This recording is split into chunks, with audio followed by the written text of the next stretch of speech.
मैं वो पाकिस्तान चाहता हूँ जो हमारे फाउंडिंग फादर्स इलामा इकबाल और कायद आज़म जो उनका ख्वाब था। ख्वाब ये था कि एक ऐसा मुल्क बनाया जाए जो मदीना की रियासत के प्रिंसिपल्स के ऊपर बनी हो। मेरिटोक्रेसी थी, उस मेरिटोक्रेसी की वजह से उनके ऐसी ऊपर एलीट बनी जो कि मेरिट के ऊपर एलीट आई थी कि वो एक दुनिया की तारीख में बहुत कम मिसाल मिलती है कि नबी सल्लल्लाहु अलैहि वसल्लम के पर्दा करने के बाद 30 साल के बाद मोरक्को से लेके सेंट्रल एशिया तक वो फैल गए। वो प्रिंसिपल्स के ऊपर पाकिस्तान ने बनना था।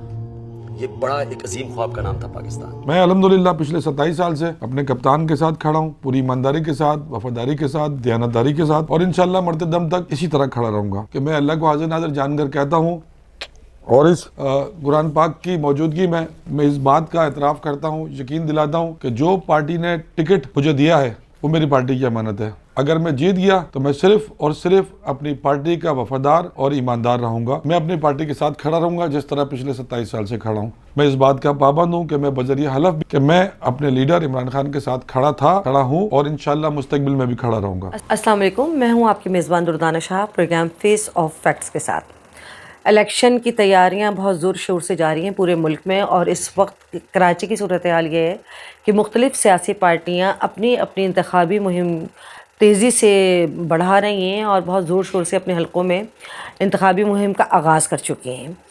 बाकी दीगर पार्टियों की तो बात अलग है कि जिनके MNAs MPs इलेक्शंस के लिए खड़े हो रहे हैं, लेकिन इस वक्त बहुत मुश्किल है PTI के उम्मीदवारान के लिए इलेक्शन लड़ना। उसकी वजह यह है कि उनके पास जो है उनके निशान भी नहीं है, जो उनके बैट का निशान था, बल्ले का निशान था, और उसमें बहुत से ऐसे हैं PTI के लोग जो PTI को छोड़कर भी चले गए नामसाइद हालत की वजह से। लेकिन कुछ डाई हार्ट लोग ऐसे भी हैं जो हर किस्म के हालात का मामलात को फेस भी कर रहे हैं और फिर इमरान खान के इनाम पर इलेक्शन में हिस्सा ले रहे हैं। उन्हीं में से एक शख्स है हमारे साथ, जिनके साथ हम गुफ्तगू करेंगे, इलेक्शन के बारे में बात करेंगे, इलेक्शन की तैयारी के बारे में बात करेंगे और दीगर चीज़ों पर हम उनसे तफसीलन बात करेंगे। हमारे साथ इस वक्त मौजूद हैं जनाब जमाल सिद्दीकी साहब। जमाल साहब, सबसे पहले सवाल तो मेरा आपसे ये है कि बहुत बड़े बड़े लोग जो कि इमरान खान के साथ एसोसिएट थे, डे फर्स्ट थे, वो जो अभी सिचुएशन चेंज हुई, रिजीम चेंज हुआ, उस पर छोड़ कर चले गए, लेकिन आप इस्तकामत से डटे रहे।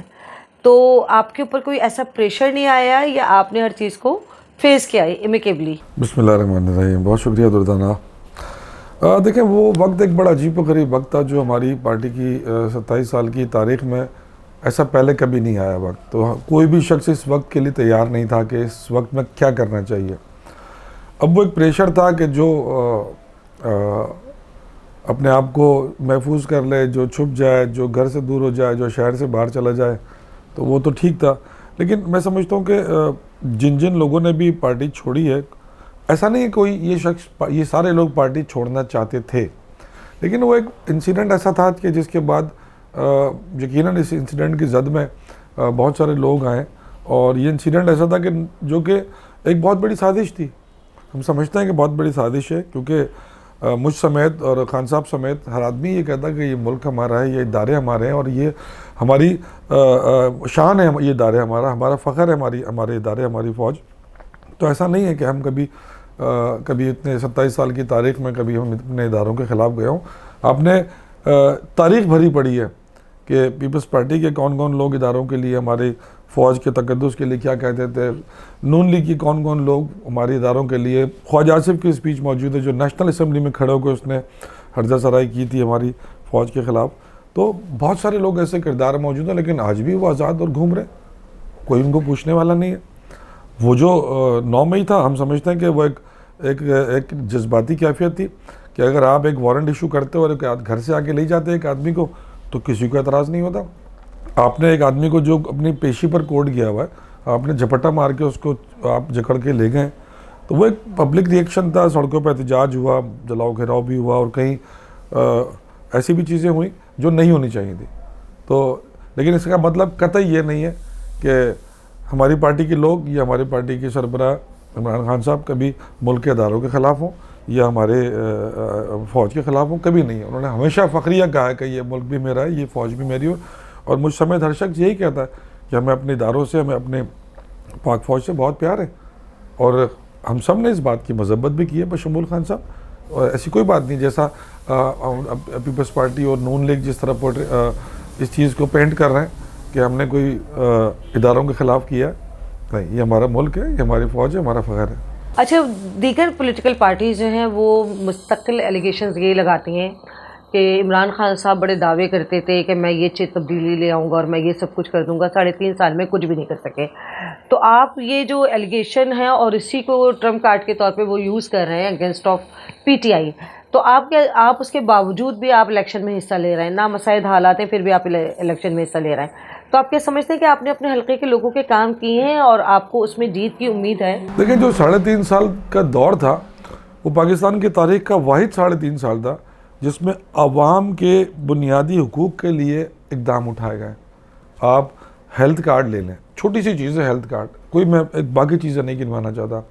वो शख्स जिसकी जेब में पैसे नहीं है, उसके पास 10 लाख रुपए का वो कवर है हेल्थ कार्ड, जिससे वो अपने बीवी बच्चे माँ बाप सबका इलाज करा सकता है। ऐसे हज़ारों लोग मौजूद हैं जो हमारी हुकूमत के इस इक़दाम को सराहते हैं, ना सिर्फ बल्कि दुआएं भी देते हैं खान साहब को, क्योंकि उनकी इस्तात नहीं थी कि उनकी जेब में 10 लाख रुपए का कार्ड है, वो सिविल हॉस्पिटल से जाकर इलाज कराएं, वो आगा खान से कराएं, वो किसी और बड़े इदारे से कराएं, उनके पास 10 लाख रुपए का कार्ड है।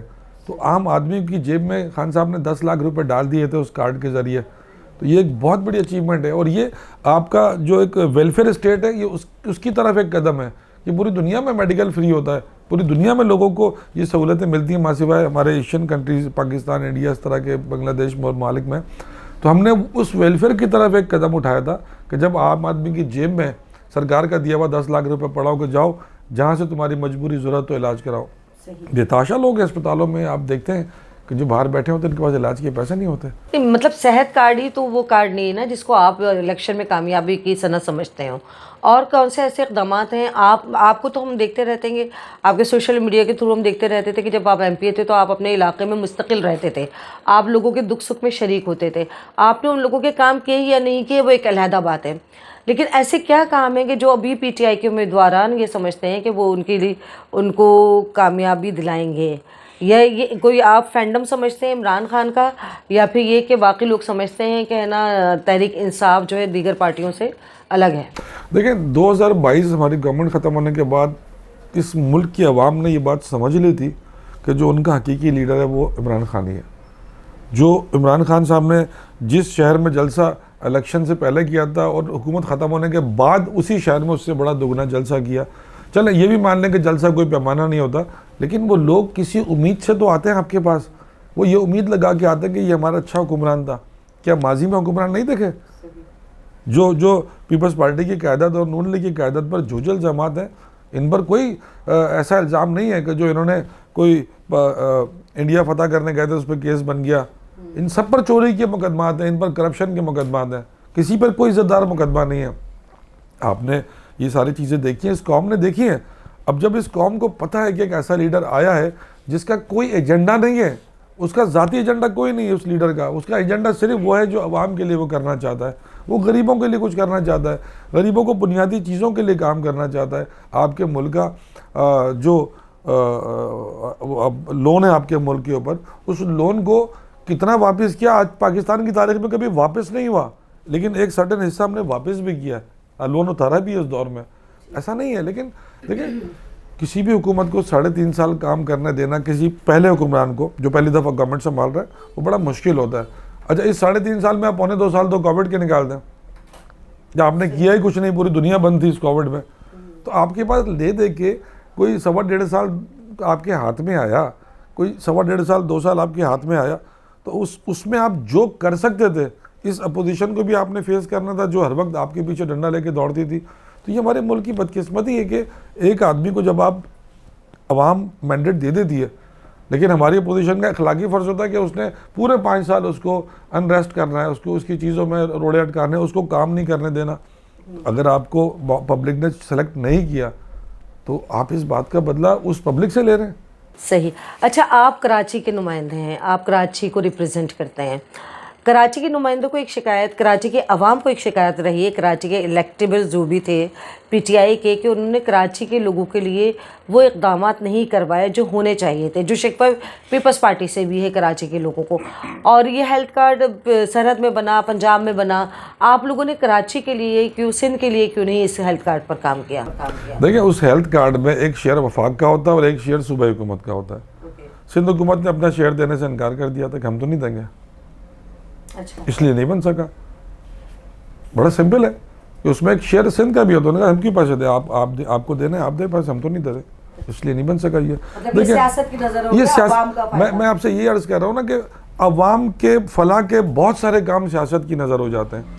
हमने तो कोविड में भी लोगों को 12-12 हज़ार रुपये दिए, लाइन लगा के लोग लेकर गए।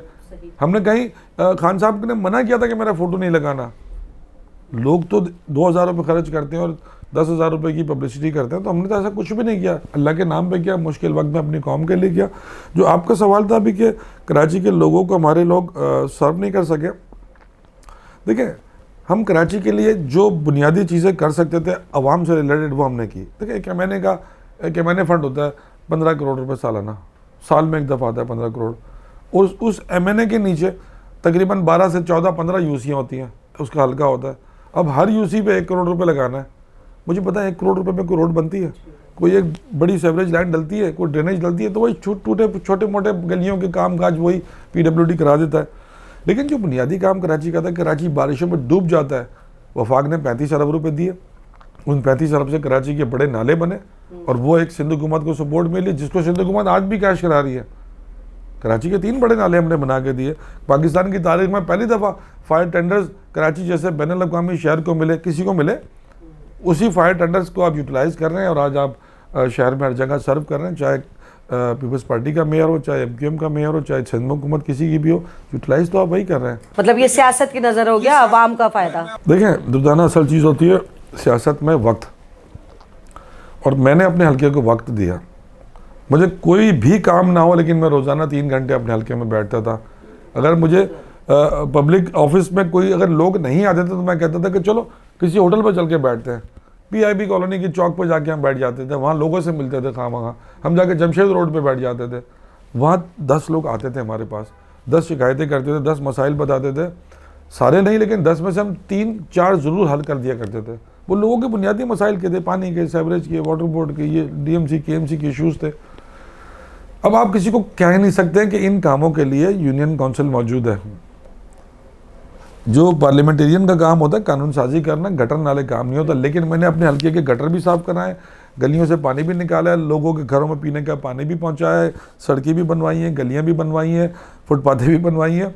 जो बुनियादी काम है उनके लिए इलाके में सुई गैस के इशूज़ है तो सुई गैस में जाके लोगों को लाइनें चेंज कराई पूरे इलाके की। अगर वहाँ पे बिजली के इश्यूज़ हैं तो बिजली के अथॉरिटी के इलेक्ट्रिक वालों से हाईकमान से मिलकर उन इश्यूज़ को सॉल्व कराए। कहीं नॉन पेमेंट के इश्यूज़ हैं तो वहाँ पे कैंप लगवा के, मस्जिदों से ऐलान करवा के लोगों को बुलाया कि भाई जो डिफ़ॉल्टर हैं आ जाओ, आप 100 लोग डिफ़ॉल्टर हो, आपकी वजह से 2,000 लोगों को परेशानी है कि आपकी PMT उतार के ले गए, लोगों से कलेक्शन करवाइए। तो ये बुनियादी काम है, ये एक तरह का सोशल वर्क है जो मैंने अपने हल्के में किया है और मैंने हल्के को टाइम बहुत दिया है, उनके इशूज़ सुने। आज भी मुझे खुशी होती है कि जब मेरी टीम पम्फलेट बांटने जाती है लोगों के घरों में तो लोग पहचानते हैं कि ये हमारा MP है।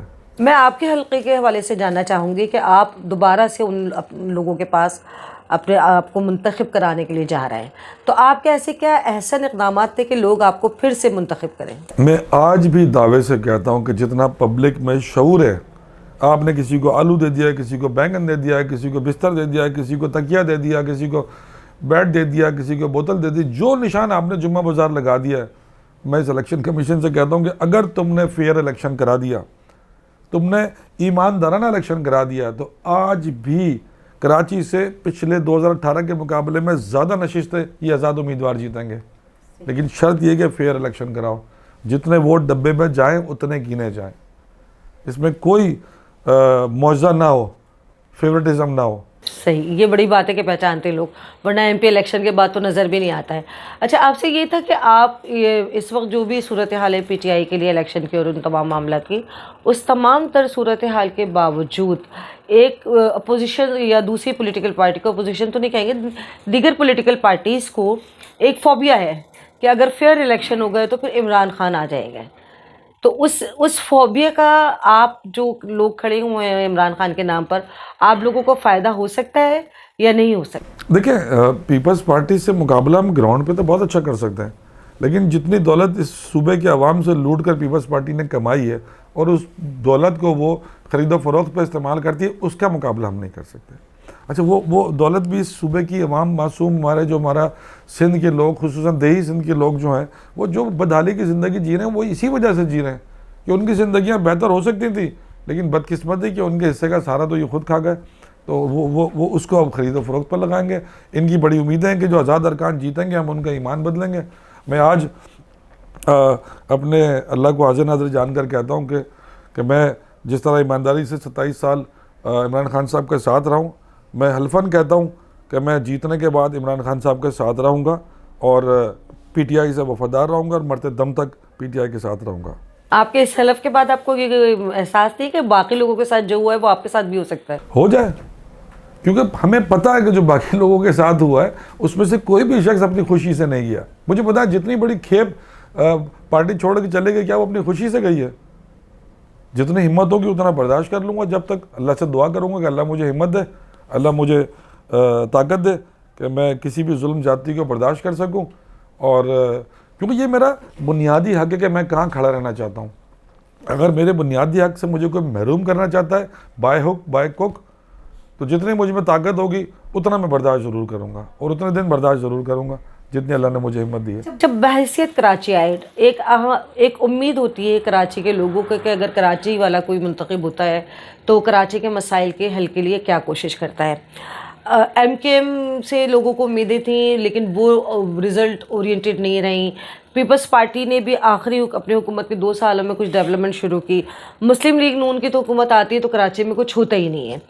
अभी अगर आप मुंतखब हो जाते हैं तो आपका एजेंडा क्या होगा कराची के अवाम के लिए, कराची के लोगों के लिए?